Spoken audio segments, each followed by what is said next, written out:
Hey, ladies and gentlemen, welcome to another episode of the Beyond Seven Figures podcast. Really excited to bring today's guest to you. Not only is he a successful entrepreneur, but a lot of his influence cross paths with a number of the different people that have influenced my life as well, whether we're talking about Tony Hsieh, Dan Asprey, Wim Hof, especially Dan Millman. What an amazing individual, and others. That's because success is a formula. It's not just the strategies that we put into our business, but we're all driven by a particular engine, and that engine is our mind. And I've invested hundreds of thousands of dollars on my mind from a health perspective and on my mind from just balancing mindset and whatnot. And this is something that our guest here has spent years and years mastering, which has also contributed to his multiple different successes. He became a millionaire, or reached his first $1 million before the age of 21. So he beat me by about 3 years. He also has scaled and exited a number of different companies, including Orange Theory Fitness, which is pretty cool. He's actually the founder of an organization right now known as Noah Aon and the managing director of Conscious Spaces International.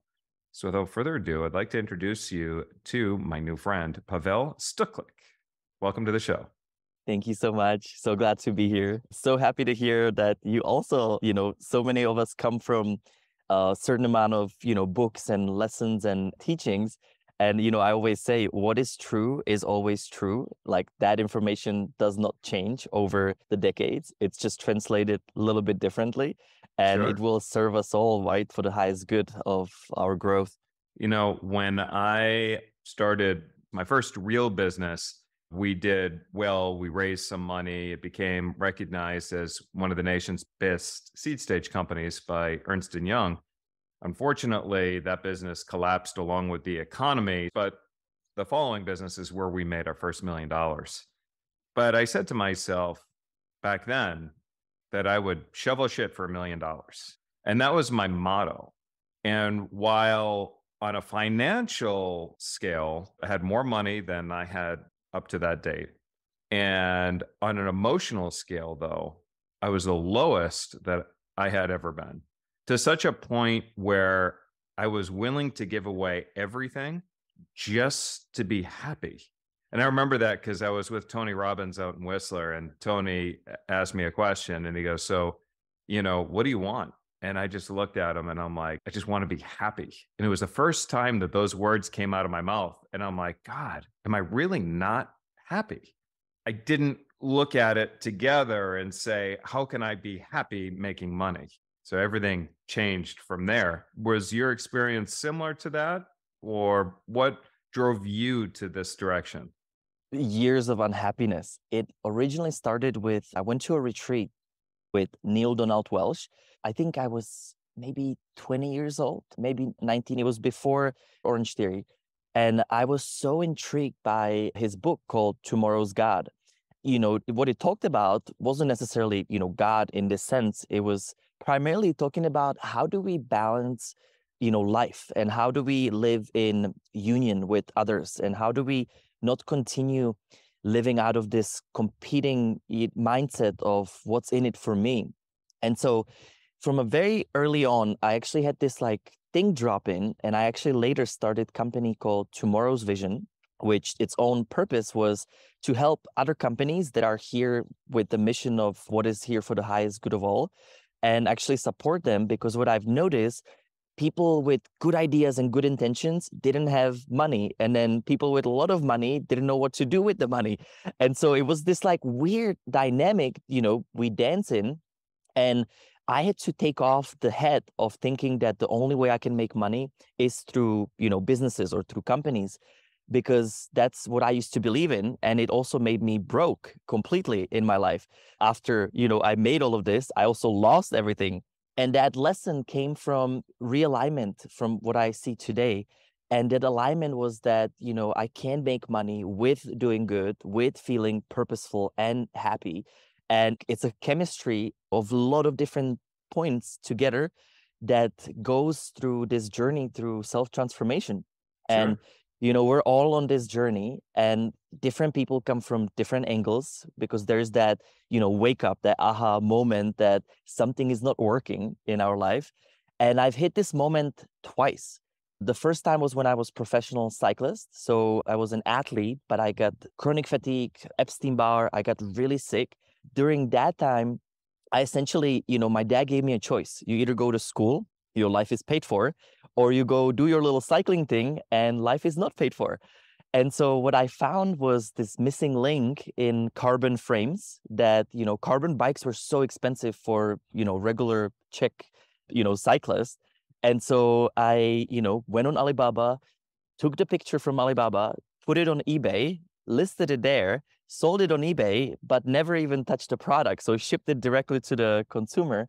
And that's Uh, how I originally started my first business, with zero investment into it. wow. But, that thing actually took me into, yes, the first million, right? Because I ended up making custom bike frames to basically, instead of sleeping and recovering, I would be talking to local bike shops that they need their own custom, bike frame as well. And basically, it took such a big toll on my health that I woke up in a hospital one day. My body shut down in a race. And that is what led me to health and biohacking and, figuring out like, hey, there's this thing called balance in life that you have to, achieve. You know what I think is fascinating, Pavel, is that had a very similar experience. I would wake up, I would set my alarm for 3 o'clock in the morning so that I wouldn't, quote unquote, oversleep. If I happened to get up at midnight to go to the bathroom, I stayed up and then I forced myself to keep working. But then one day I was driving home, I could see my house over the front of my vehicle, but I realized at that moment that I never actually was going to make it through the front door. I got this sharp pain through my spine all the way up my head. And before long, I was in the hospital with my body shutting down like yours as well. And that's what drove me to change my life. Oh, that's funny. Wow. We've had very similar situations. That's hilarious. And it's funny. So, after that, I basically got all of my energy into business from sport. That's when, I discovered a whole bunch of businesses before landed to Orange Theory. But about 6 years later, I hit the same thing again when, I thought I had everything. And that's when I learned about, intention is everything. And where intention goes, your energy flows. And if you are unintentional and just repeat the same cycle of getting more, where does that all coming from and where does it go in? Yeah, you're spot on. It's funny. I had this conversation with my son. He said, "Have you thought about retirement and what age you want to retire and, finally just hang up the towel?" And I said, "Branson, if you're my age and you're looking forward to retirement, then you've already failed." And he said, "Wait, I don't understand. What do you mean?" And I said, "Here's the one thing that I want you to focus on as you look for creating a career for yourself. Find something that you love so much that it never feels like work." And that's the difference between the business that I started back in my early 20s. Every day felt like work and it was grueling, it was painful. And I could have enjoyed it with the right mindset. But then fast forward to today, it just so happens that many of my closest friends also happen to be my clients. I get up every morning and I look forward to having the conversations that we do, that I have. And even if I didn't get paid for the work that I do, I would still continue doing it. I hope that I continue doing this all the way through my life. And when I think about the mindset that I'm at right now, it's while I do feel happy, it's different. What I feel is a continuous sense of gratitude. Gratitude is this sense of wholesomeness where, I still work to create more and build more and make a bigger impact and all that other stuff, but I'm also whole. Yeah, I mean, it's funny. So I call this the passion, purpose, and legacy. The way we spend time really makes everything. And, I used to spend time on the wrong things for the wrong reasons, which, led me through series of decisions that were not of my greatest good. And I keep on coming to the greatest good because we have to kind of come back into what is our purpose, putting ourselves into, fearful, limited state. when I discovered, what my true passion, purpose, and legacy was, that's when the shift happened. And, for me, my passion is music. So I love creating frequency sounds and cultivating movement. My purpose is retreats, workshops, lectures. So anytime I get to speak, I feel like I'm the most in purpose with sharing all of the hard lessons that people hopefully don't have to learn from. And then my legacy is continue building businesses and continue helping scale other, companies that are at this level. And this, today, adding it under our brand to help them rise. This whole idea came from being in 10 days in darkness about 7 years ago. I basically stepped into this cave or yogi cave for 10 days without any food and no light. And for the first time Oh, in my life, I completely unplugged, right, from everything. And for the first time in my life, I actually heard what was that me screaming at me as to what to, do next. And so, that's, by the way, where Noah Aon came about. The whole idea of Noah means movement, Aon is all or none. And it symbolizes duality. And basically, it's a set of teachings for people to step from duality into harmony, into balance. I call it the triple H effect, which is happiness, health, harmony. And that's basically been my mission now, is to share this with others so they can find the right, legacy through their work, businesses, mission, mix it with purpose and have their passion, because that's ultimately what fuels us. now I want to take a step back for a minute. I've had several different colleagues and other really successful CEOs go through a very similar experience where they go into those 10 days of darkness. And what I heard was it was one of the scariest moments of their life, because when you're alone and by yourself, the scariest thing is not your external environment, it's the suppressed memories, thoughts, fears that your brain begins to release. And as they begin to surface, it creates an overwhelming sense of fear and panic and emotions at such a high level that it is temporary. I think it happens around day 2 or 3, as I recall correctly. And then by 7, 8, 9, like you're in a complete sense of almost nirvana. Did I understand that correctly, that experience? Yeah. So if you don't eat food, right? So the first 3 to 4 days, you're really readjusting. So you're like unhooking, unplugging. And that's the hardest few days, because this is when your monkey brain just does not shut up. It's like, the food part is like easy compared to like all of your thoughts.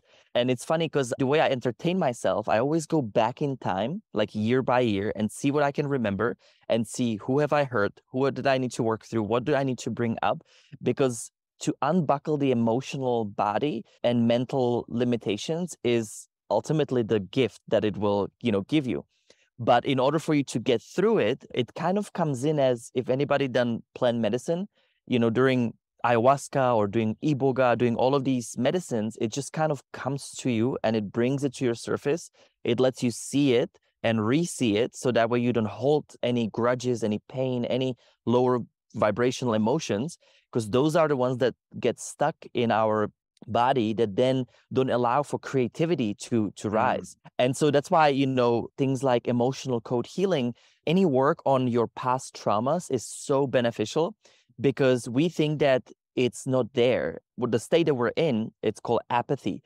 And apathy is actually the lowest state of our emotional well-being.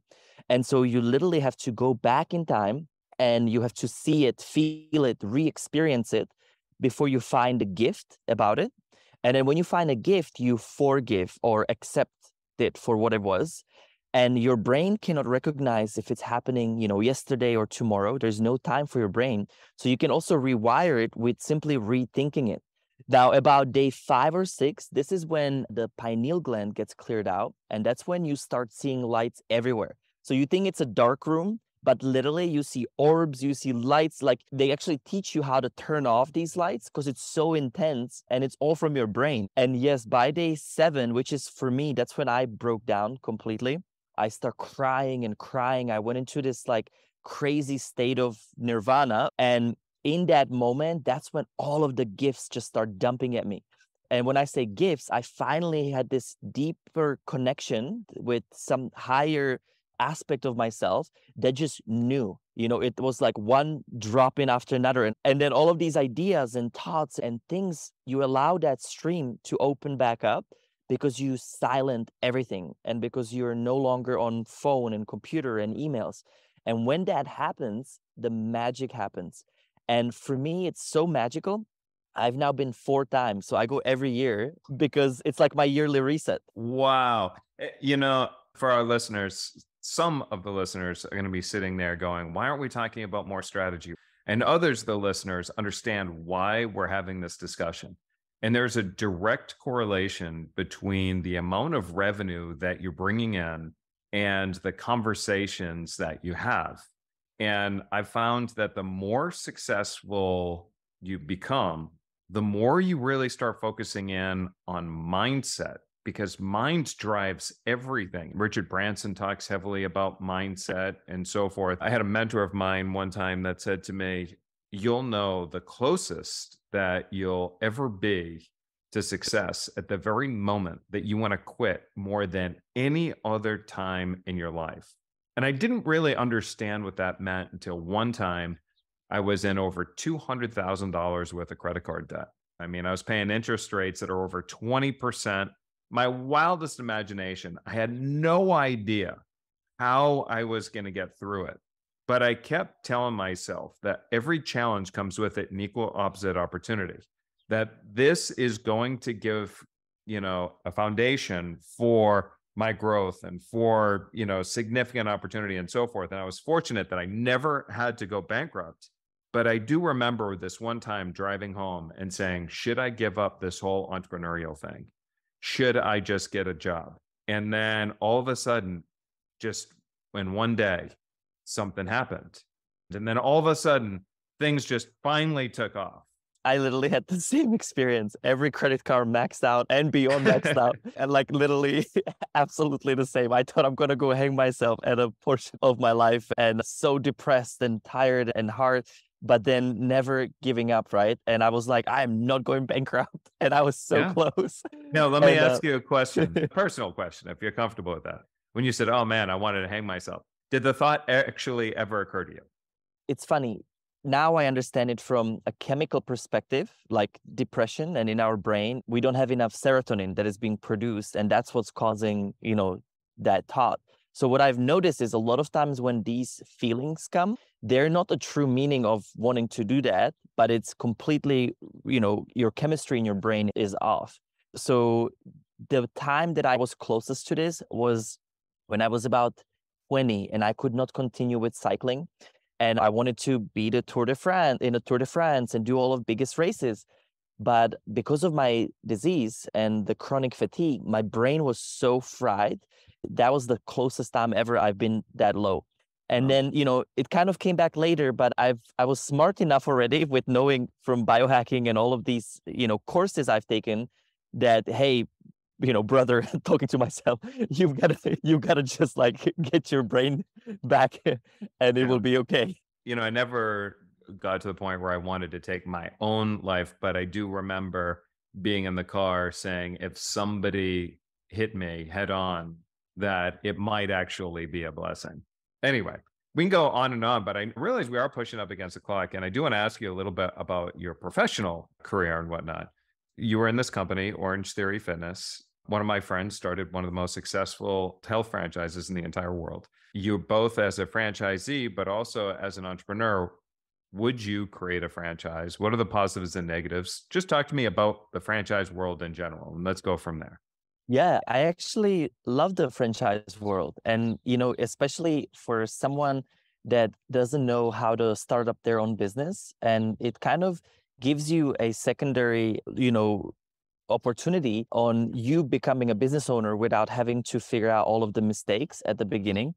And, for me, like when I discovered Orange Theory, I was only 22 years old. And so specifically with Orange Theory, it actually gave me all of the knowledge to understand how to do and run business in America. Because back then, when I was 22 years old, franchise was amazing because I got this, booklet. And what I did at that time, and this is what's so important, like if somebody follows any sorts of franchise, you got to look at, the best locations, you got to look at the worst locations, and you got to kind of make up an average. But if there's a good franchise, they have a really good recipe, right? Like that DNA of the company. Now, to get a good recipe, that's really hard because I've started multiple companies after and realized, oh my gosh, like how much of a gift there was to have that foundation, laid out. Now, so what I did, right, originally was I just exactly follow what they said and then accelerated it with my ideas and thoughts. And I see that being a very good strategy when it comes to using, franchises, because then you use the recipe, you duplicate that, but then you add your sprinkle on top of it, which, makes it different or makes it unique based on who, you are.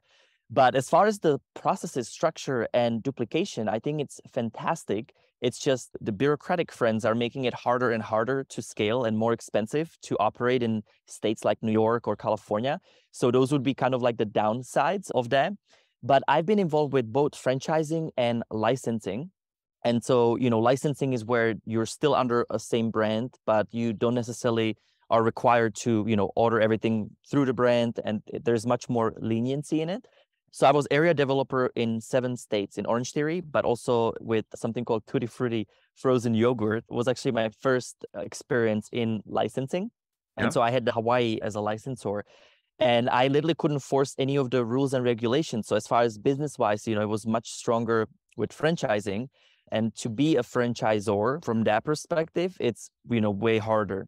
But overall, I mean, I have a really positive experience. I definitely highly advise it. I mean, it's so easy to get financing too. I mean, there's now financing companies that just focus on franchising because they understand and see that if you hit a good franchise, you can do really well.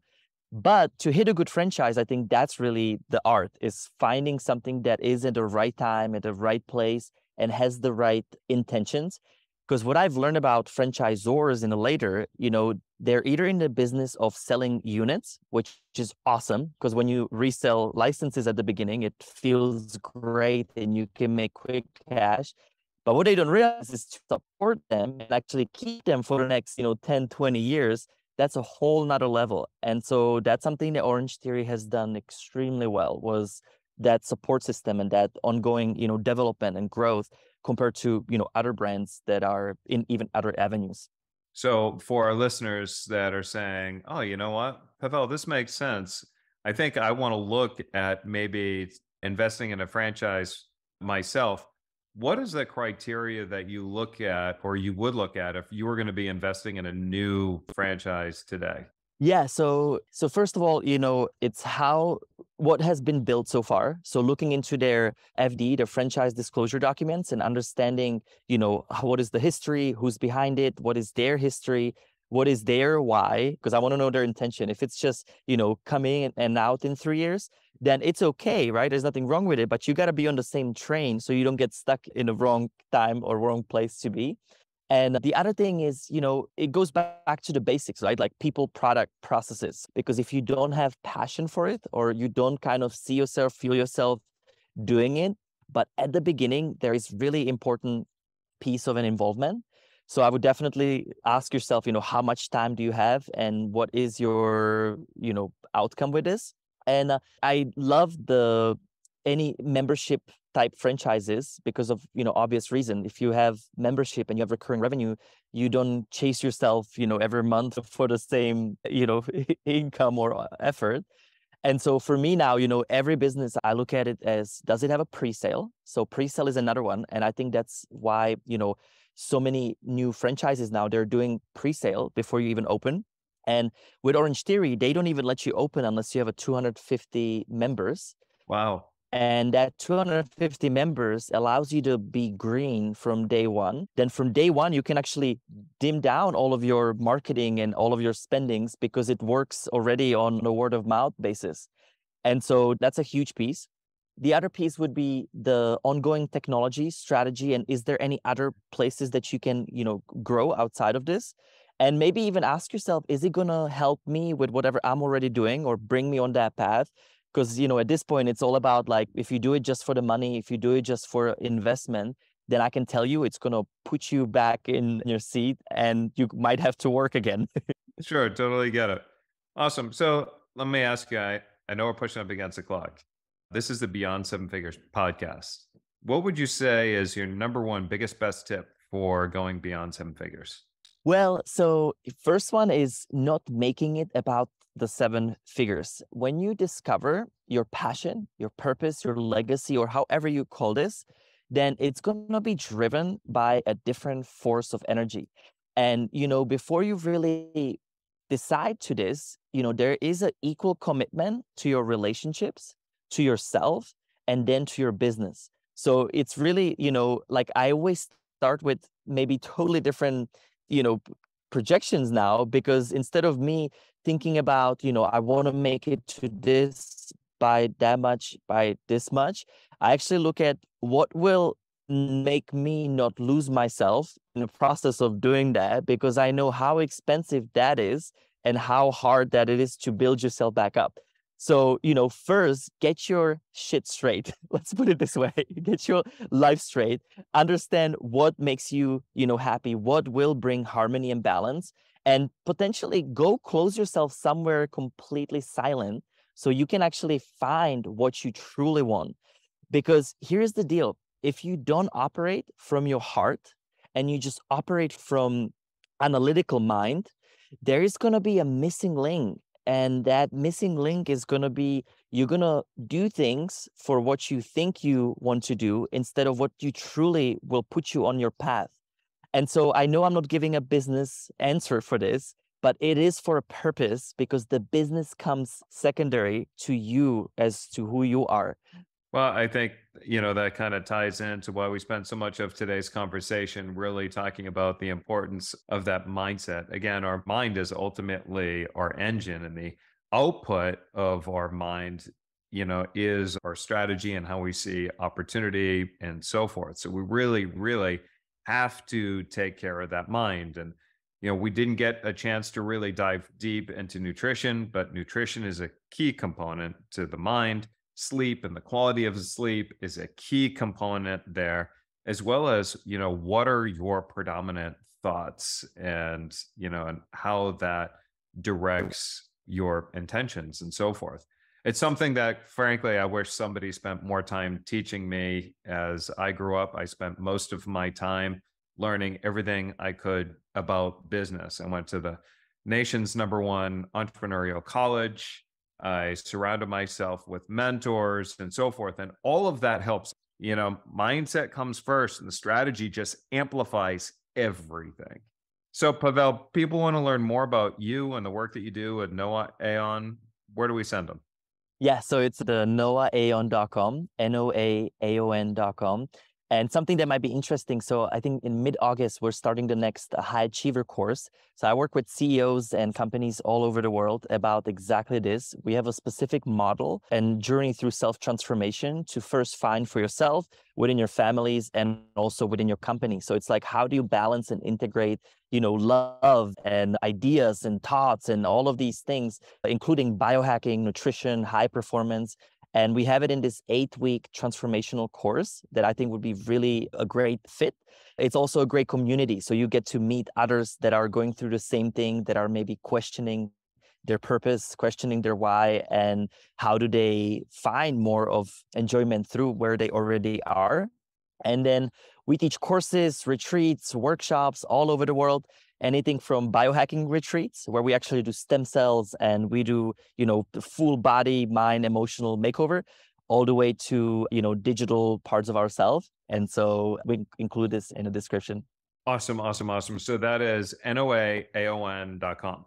You Is got that it. right? Fantastic. Pavel, it has been a real pleasure having you on the Beyond Seven Figures podcast. I love, love, love these conversations. I feel like I keep going on for hours. But unfortunately, we are at time. So that wraps up today's episode of the Beyond Seven Figures podcast. For more strategies, tips, and information on scaling your business beyond seven figures, also check us out at predictableprofits.com. Again, that's predictableprofits.com. This is Charles Cadet with my new friend, Pavel Stuchlik, and I will see you in another episode.